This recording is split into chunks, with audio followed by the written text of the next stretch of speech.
হ্যাঁ, আজকে রামনগর গোলচক্কর অর্থাৎ আখাউড়া রোডে আমাদের যে কর্মসূচির একদম শেষ লগ্নে ভারতীয় জনতা পার্টির সমর্থকরা তারা যে ঘটনা ঘটিয়েছে,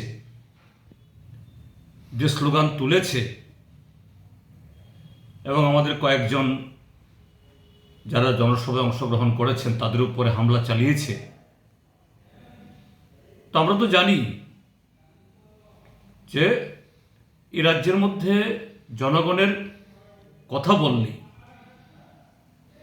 জনগণের সমস্যার কথা উচ্চারণ করলেই শাসক দলের সহ্য হয় না। এটা আমরা ভালোই জানি, কিন্তু আমি বলবো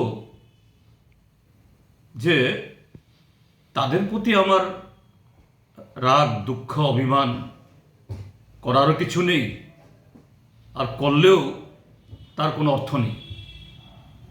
কিন্তু আজকে এই ভারতীয় জনতা পার্টির এই সমর্থকরা, যাদেরকে তারা এই যাদের সম্পর্কে তারা বলেন তাদের দেবতুল্য কারিয়াকর্তা,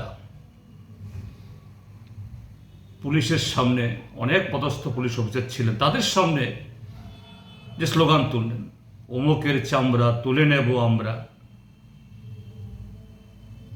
এত আমাদের চামড়া তোলা হয়নি, তোলা হয়েছে তাদের নেতাদের,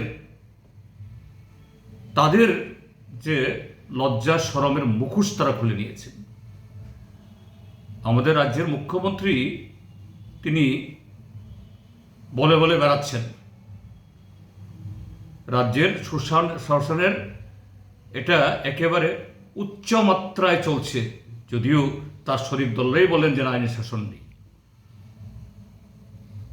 তিনি বলছেন যে রাজ্য সরকার বা তিনি অক্লান্ত পরিশ্রম করে যাচ্ছেন এই ত্রিপুরা রাজ্য উন্নয়নের জন্য, শুধু বিরোধীরা দোষ খুঁজেন।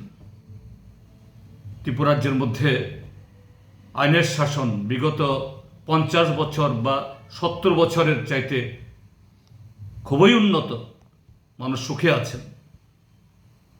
সেখানে বহু কাঠখড় পুড়িয়ে আজকে একটা সভা করা হলো, কিন্তু তার শেষ লগ্ন অবধি সুন্দরভাবে এটা শেষ করা গেল না।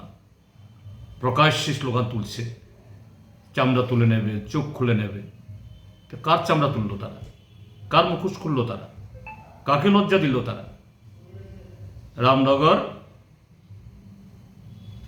তার বিধায়ক, তিনি এই আগরতলা মিউনিসিপ্যাল কর্পোরেশনের মেয়রও, প্রথম নাগরিক। ত্রিপুরা পুলিশের যে সদর দপ্তর, যেখানে ডিজিপি, আইজি এবং আরও পদস্থ অফিসাররা বসেন, যেখানে আজকে আমরা সভা করেছি, খুব বেশি দূর হলে পরে এটা 150 গজ হবে, সেখানে যদি এই অবস্থা হয়, ত্রিপুরা রাজ্যের অন্যত্র কি অবস্থা?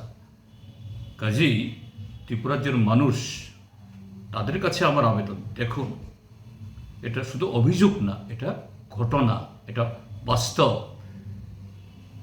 যে রাজ্য সরকারের হাতে মাননীয় মুখ্যমন্ত্রীর নিয়ন্ত্রণে নেই। কারণ এমনভাবে জায়গায় চলে গেছে এরা আইন মানে না, কারণ মানে না, সংবিধান মানে না। আর তিনি স্বরাষ্ট্রমন্ত্রী, মুখ্যমন্ত্রী, তিনি শুধু বিরোধীদের দোষ দেখছেন। এই হলো ঘটনা। আমি বলবো ডক্টর মানিক সাহাকে সুনির্বদ্ধভাবে আরেকটু ভালো করে আপনি অনুসন্ধান করুন, রিইন্সপেকশন করুন, কোথায় নিয়ে যাচ্ছেন। আজকে অন্যের উপর হচ্ছে, কালকে আপনিও রেহাই পাবেন না তাদের কাছ থেকে। কাজে সবার ভালোর জন্যই আপনার সম্বিত ফেরা উচিত, এটাই আমার নিবেদন তার কাছে। এবং এই ঘটনায় রাজ্যের মানুষের কাছে আমার যে বক্তব্য, একটু ভালো করে দেখো।